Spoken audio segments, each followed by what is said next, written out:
Okay जी, अस्सलाम वालेकुम everyone and welcome to another lecture of O level business with Sam. मैं हूं सरतीक मानिया और आज जो है वो हम लोग अपना यूनिट 4 के ऑपरेशंस का एक टॉपिक पढ़ने जा रहे हैं। अच्छा, ये जो हमारे पास यूनिट 4 का जो ऑपरेशंस का टॉपिक है, you see this complicated graph on the screen. ये शायद आपको अभी शायद तो नहीं, डेफिनेटली आपको देख के काफ़ी ज़्यादा कॉम्प्लिकेटेड लग रहा होगा, बट ये बहुत ज़्यादा कॉम्प्लिकेटेड है नहीं। ये जो ग्राफ है बेसिकली, इस ग्राफ के अंदर मैं आपको बताऊंगा कि how big companies manage there inventory. I will repeat. ये जो आपके सामने ग्राफ आपको नजर आ रहा है, इस ग्राफ के अंदर आपको नजर आएगा कि कैसे बड़ी बड़ी कंपनीज जो हैं वो अपने लिए इन्वेंट्रीज को जो है वो मैनेज करती है। अच्छा जी, तो बहुत सारे कॉन्सेप्ट्स इसके अंदर हैं जो हम आज in the form of definition देखेंगे, और इन डेफिनेशंस के थ्रू आपको समझ में आएगा कि किस तरीके से जो है वो इन्वेंट्रीज को मैनेज किया जाता है। अच्छा, सबसे पहला जो आपको यहाँ पर मैं एक नजर आ रहा होगा वर्ड, वो नजर आ रहा होगा मैक्सिमम स्टॉक लेवल। अच्छा, in order for you to understand all of these concepts I will have to make sure कि मैं आपको जो है वो एक एग्जाम्पल के थ्रू कराऊं। ठीक है, बिकॉज एग्जाम्पल के थ्रू होगा ये कि आपके लिए चीजों को समझना बहुत ज्यादा आसान हो जाएगा। So let's talk about a big supermarket of Pakistan, Imtiaz. तो मैं पाकिस्तान के एक बहुत बड़े सुपरमार्केट इम्तियाज की आपको एग्जाम्पल दे रहा हूं। और इम्तियाज के अंदर जो है वो हम बात कर रहे हैं इम्तियाज के एक प्रोडक्ट की, which is not exactly the product of Imtiaz, but हम बात कर रहे हैं इम्तियाज के अंदर बहुत सारे प्रोडक्ट्स होते हैं, तो एक प्रोडक्ट जो इम्तियाज ने रखा है विच इज पेप्सी। अच्छा, because this graph is all about inventory, तो मैं आपको बता दूं कि इन्वेंट्री होती क्या है। सलाम अलैकुम इन्वेंट्री सर। वो गुड्स होते हैं, आई रिपीट, इन्वेंट्री वो गुड्स होते हैं जो एक बिजनेस के पास रखे हुए होते हैं। अब आपको मैं एक और चीज बता दूं, तीन तरह की इन्वेंट्रीज होती हैं हमारे पास। तीन तरह की इन्वेंट्रीज होती हैं। एक होती है inventory in the form of raw material. So for example, अगर मैं ये टी शर्ट पहना हुआ हूं, अगर मैंने ये टी शर्ट पहना हुआ है, तो ये टी शर्ट बनने से पहले ये रॉ मटेरियल था। तो धागा, कॉटन, कपड़ा। अब धागा, कॉटन, कपड़ा भी एक बिजनेस की इन्वेंट्री है। ठीक है, तो इन्वेंट्री का पहला फॉर्म होता है रॉ मटेरियल। ठीक है, धागा, कॉटन, कपड़ा, फॉर एग्जाम्पल, क्योंकि मैं आपको एक टी शर्ट की एग्जाम्पल दे रहा हूं तो उसके लिए आपको टी शर्ट से समझना होगा। इसके बाद अभी दूसरी चीज, दूसरी फॉर्म ऑफ इन्वेंट्री क्या है? WIP। WIP is work in progress. धागा, कॉटन, कपड़े से शर्ट बनना शुरू हो गया है, शर्ट बना नहीं है। धागा, कॉटन, कपड़े से शर्ट बनना शुरू हुआ है, शर्ट बना नहीं है। तो ये जो फिनिश गुड बनने से पहले जो इन्वेंट्री रखी हुई होती है वो भी बिजनेस की इन्वेंट्री है। तो वो कौन सी इन्वेंट्री है? Work in progress. अच्छा, धागा, कॉटन, कपड़े से शर्ट बन गया। धागा, कॉटन, कपड़े से शर्ट बन गया, यह है फिनिश्ड प्रोडक्ट। यह है फिनिश्ड प्रोडक्ट। तो किसी भी बिजनेस के पास तीन तरह की इन्वेंट्रीज होती हैं। पहली होती है रॉ मटेरियल। ठीक है, ठीक है। दूसरी होती है वर्क इन प्रोग्रेस। तीसरी होती है फिनिश्ड प्रोडक्ट। अच्छा, तो हम यहां पर बात कर रहे हैं आज के बिजनेसेस जो हैं वो अपनी इन्वेंट्री को मैनेज कैसे करते हैं। ठीक है, तो हम यहां पर बात कर रहे थे इम्तियाज की। It's a big shopping centre of Pakistan, grocery shopping के लिए।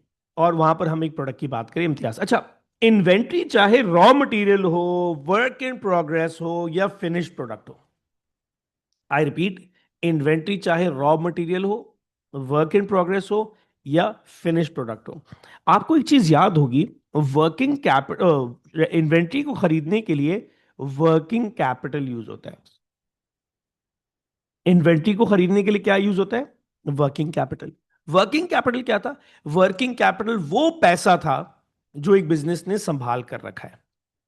वर्किंग कैपिटल वो पैसा था जो एक बिजनेस ने संभाल कर रखा है। ठीक है, और इस बिजनेस ने ये पैसा क्यों संभाल कर रखा है? क्योंकि इस पैसे से बिजनेस अपने डेली ऑपरेशंस को मैनेज करता है।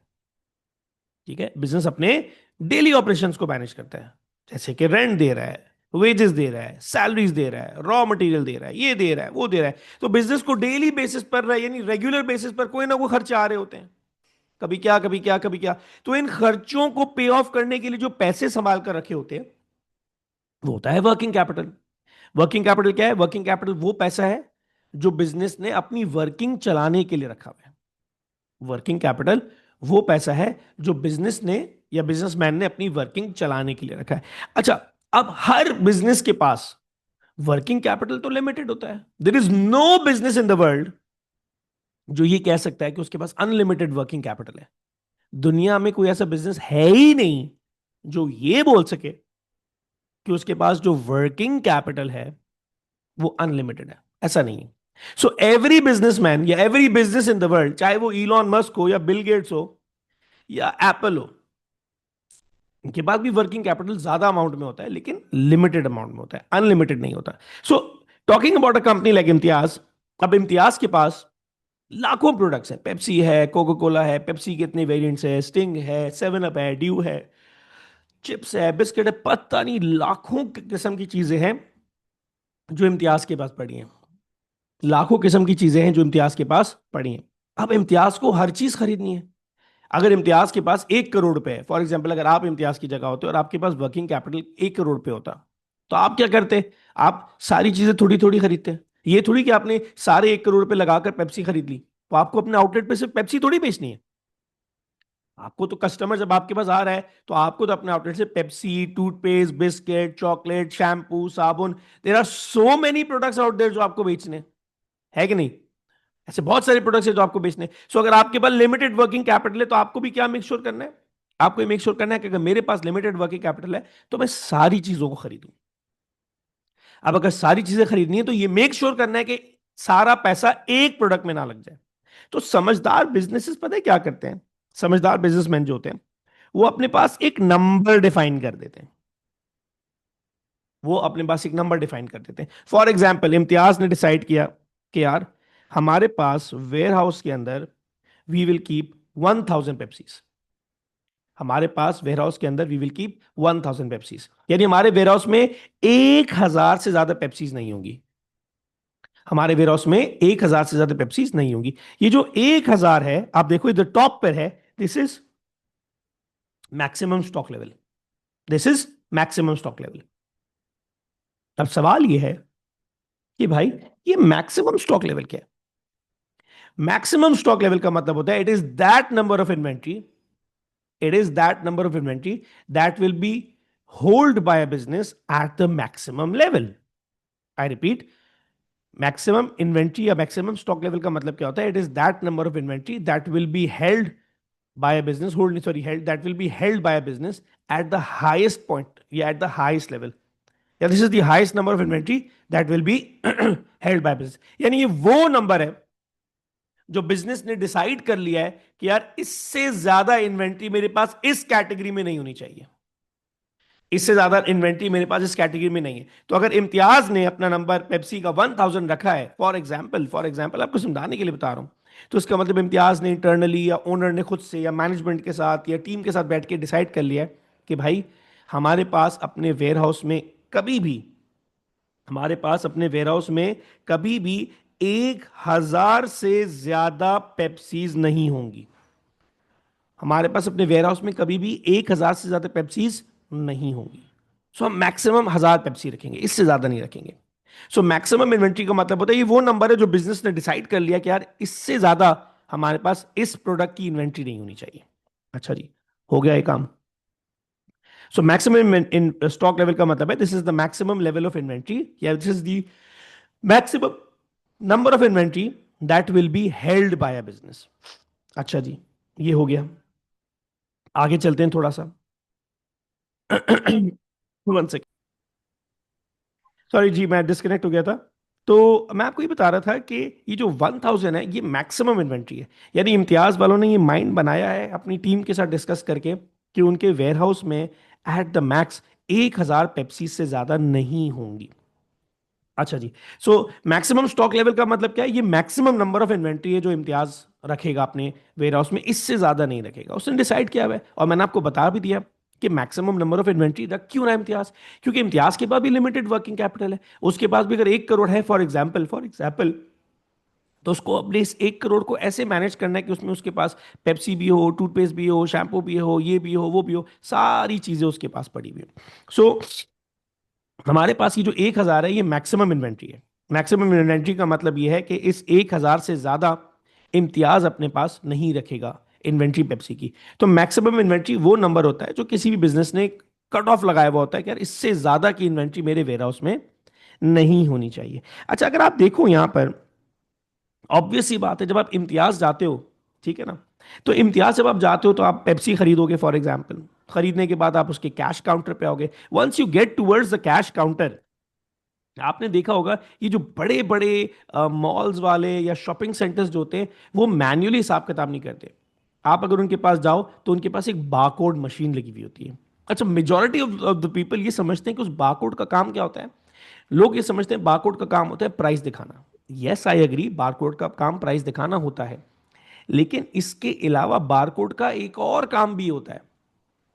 बारकोड का एक और काम ये होता है इन्वेंट्री को मैनेज करना। सो फॉर एग्जाम्पल आज अगर मैं इम्तियाज गया और इम्तियाज के वेयर हाउस में 1000 पेप्सीज रखी हुई है फॉर एग्जाम्पल। जैसे ही मैंने पेप्सी ली, ठीक है ना, मैं वहां से कैश काउंटर पे आया, कैश काउंटर वाले ने स्कैन किया। जैसे ही मैंने उसको पैसे दिए, कैश काउंटर वाला एंटर दबाएगा। जैसे ही एंटर दबाएगा, अब इम्तियाज का सॉफ्टवेयर दिखा रहा होगा अब हमारे पास इन्वेंट्री पहले 1000 थी, अब बिक गई है, अब हमारे पास 999 पेप्सीज बिकी है, बच गई हैं। तो रोज रोज रोज रोज रोज रोज रोज रोज रोज क्या होता है, इम्तियाज के पास से पेप्सी बिकती रहती है, बिकती रहती है, बिकती रहती है, बिकती रहती है, बिकती रहती है। अच्छा, अब अगर आप देखो this this dotted line that you see over here, ये है रीऑर्डर लेवल। अगर आप देखो यहां पर, तो ये आपको क्या नजर आ रहा है, रीऑर्डर लेवल।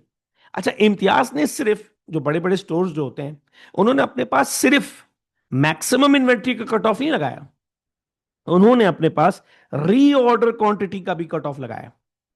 रीऑर्डर क्वांटिटी मतलब इम्तियाज ने अपने पास एक नंबर बनाया हुआ होगा अपनी टीम के साथ डिस्कस करके कि जैसे ही पेप्सीज 600 पर पहुंचे, यानी 1000 पेप्सीज हमारे इन्वेंट्री में थी, ठीक है, स्टोर वेयर हाउस के अंदर थी, स्टोर में थी, पेप्सी बिकती गई, बिकती गई, बिकती गई, बिकती गई, बिकती गई। जैसे ही बिकते बिकते बिकते बिकते बिकते हमारा नंबर 600 इन्वेंट्रीज तक पहुंचे, तो this is now time that we place the order again. This is time that we place the order again. Reorder level क्या, देखो ऑर्डर नहीं लिखा हुआ, यहां लिखा हुआ है रीऑर्डर। फॉर एग्जाम्पल आप किसी रेस्टोरेंट में जाते हो खाना खाने, the moment that you go and sit on the table, आपसे वेटर क्या पूछता है, sir would you like to order something. तो जब आप पहली बार दे रहे होते हो वो ऑर्डर होता है। आपने खाना मंगाया, मिड वे थ्रू वेटर फिर आएगा, sir would you like to reorder, मतलब आप वापस से कुछ ऑर्डर देना चाहेंगे खाने के साथ, डेजर्ट्स या कोल्ड ड्रिंक या मोहितोज या मिल्क शेक या व्हाटएवर, या कोई आइटम आपको और मंगवाना हो, कम हो गया हो, एक्स वाई। समझ आ रही मेरी बात। री ऑर्डर का मतलब क्या है, री ऑर्डर का मतलब है ऑर्डर देने के बाद वापस से एक और ऑर्डर देना। रीऑर्डर का मतलब है ऑर्डर देने के बाद वापस से एक और ऑर्डर देना, ऑर्डर देने के बाद वापस से एक और ऑर्डर देना। तो इम्तियाज ने अपने पास एक इन्वेंट्री बना ली है अपनी अंडरस्टैंडिंग में कि यार 1000 हम मैक्सिमम पेप्सीज रखेंगे, लेकिन पेप्सीज जब बिकती जाएंगी, बिकती जाएंगी, बिकती जाएंगी, बिकती जाएंगी, बिकती जाएंगी, जैसे ही 600 का नंबर टच होगा, हम लोग जो है, जैसे ही 600 का नंबर टच होगा हम लोग वापस से ऑर्डर दे देंगे। अब मैं बच्चों से पूछता हूं कितनी ऑर्डर देनी चाहिए पेप्सीज वापस से, बच्चा बोलता है सर 400। मैं पूछता हूं क्यों, क्यों 400 का ऑर्डर क्यों देना चाहिए, बच्चा बोलेगा सर 600 है, 400 का ऑर्डर दो। जैसे ही 400 होगा वापस से हम लोग बैक टू 1000 हो जाएंगे। पार्शियली आप सही कह रहे हो, बट एक चीज का आप कॉन्सेप्ट यहां पर आपने नहीं समझा है, वो कॉन्सेप्ट है the concept of lead time. वो कॉन्सेप्ट हमारे पास क्या है, the concept of lead time. अब लीड टाइम का मतलब क्या है, लीड टाइम का मतलब है ऑर्डर प्लेसमेंट से लेकर, ऑर्डर प्लेसमेंट से लेकर डिलीवरी तक। फॉर एग्जाम्पल, आज अगर इम्तियाज पेप्सी वाले को ऑर्डर देता है, आज अगर इम्तियाज पेप्सी वाले को अगर ऑर्डर देता है कि यार मुझे पेप्सीज पहुंचा दो, तो पेप्सी वाला 1 मिनट में थोड़ी पहुंचा देगा। पेप्सी वाला फॉर एग्जाम्पल इसे कहता है सर आपका lead time is 5 days, 5 days.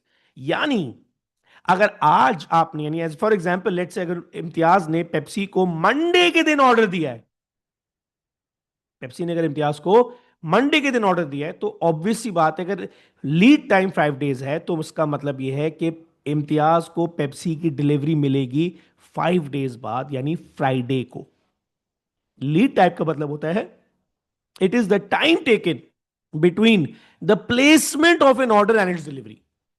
Lead time का मतलब होता है the time taken between the placement of an order and its delivery, यानी ऑर्डर देने से लेकर डिलीवरी तक के बीच में जो पूरे दिन लग रहे हैं, 1 दिन 2 दिन 3 दिन, जितने भी दिन लग रहे हैं, वो जितने दिन लग रहे हैं डिलीवरी तक, वो लीड टाइम है।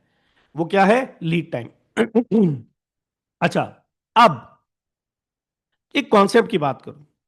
इम्तियाज के पास मैक्सिमम इन्वेंट्री कितनी थी? 1000। ठीक है, बिकती गई बिकती गई बिकती गई बिकती गई बिकती गई। जैसे ही 600 इन्वेंट्री, जैसे ही 600 इन्वेंट्री पहुंच गई, जैसे ही 600 इन्वेंट्री पहुंच गई, इम्तियाज ने बोला यार अब टाइम हो गया है, अब हमें नया ऑर्डर देना चाहिए। ठीक है, नया ऑर्डर दिया तो आप कह रहे हो 400 ऑर्डर ऑर्डर और देना चाहिए। जैसे ही 400 का और ऑर्डर गया, 1000 इन्वेंट्री हो गई।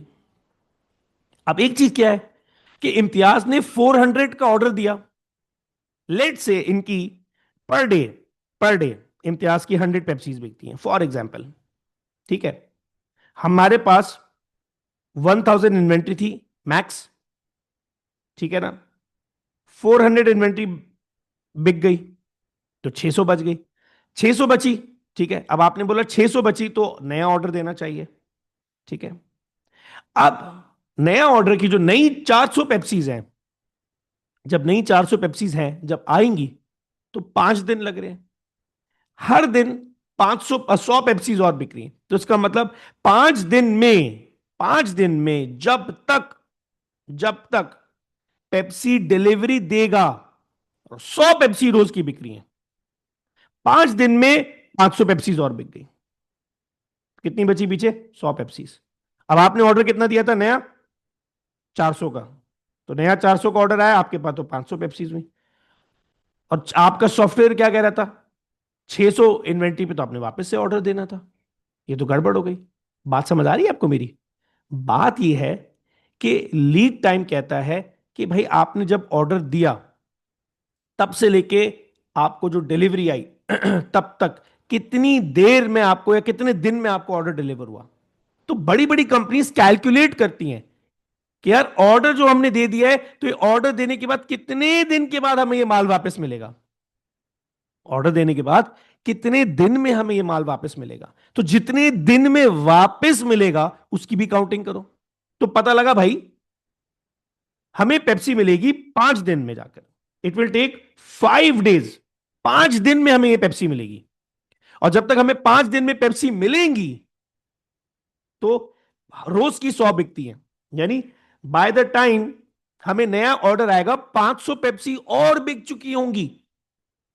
इसका मतलब ये कि जब हमारे पास नया ऑर्डर आएगा हम 500 पेप्सीज और बेच चुके होंगे, यानी अब हमारे पास सिर्फ 100 होंगी। कितनी होंगी? सिर्फ 100 पेप्सीज बची होंगी। तो नया ऑर्डर होना कितना चाहिए? नया जब भी आप री ऑर्डर करेंगे ना, जब आप री ऑर्डर करते हैं तो आपको री ऑर्डर करना चाहिए 900 पेप्सीज। आपको री ऑर्डर क्या करना चाहिए? 900 पेप्सीज। इससे होगा ये कि हर बार जब नया ऑर्डर आएगा ऑटोमेटिकली आप अपनी मैक्सिमम पॉइंट को टच कर जाएंगे। हर बार जब नया ऑर्डर आएगा आप अपने मैक्सिमम पॉइंट को टच कर जाएंगे। ये होता है इन सॉफ्टवेयर्स का काम। फिर 1000 पेप्सी आ गई, अब करते करते करते फिर बिकी फिर बिकी फिर बिकी फिर बिकी फिर बिकी, 600 इन्वेंट्रीज बची है, 400 बिक गई। अब सॉफ्टवेयर ने बताया time to place a new order. अब उससे बोला अब नया ऑर्डर प्लेस हो रहा है, कितना लीड टाइम है? सर 5 दिन का लीड टाइम है।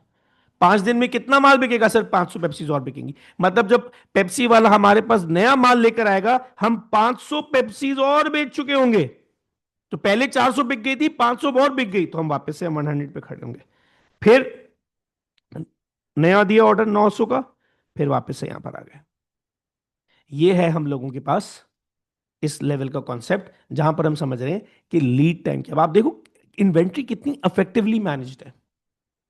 The calculations are so strong कि कंपनी के पास इन्वेंट्री शॉर्ट नहीं हो सकती। अच्छा, इसके बावजूद भी कंपनी ने एक चीज देखी है। अब आप देखो ये लेवल मेंटेन किया हुआ है। नया ऑर्डर आया 900 का, 100 फिर भी बच गया।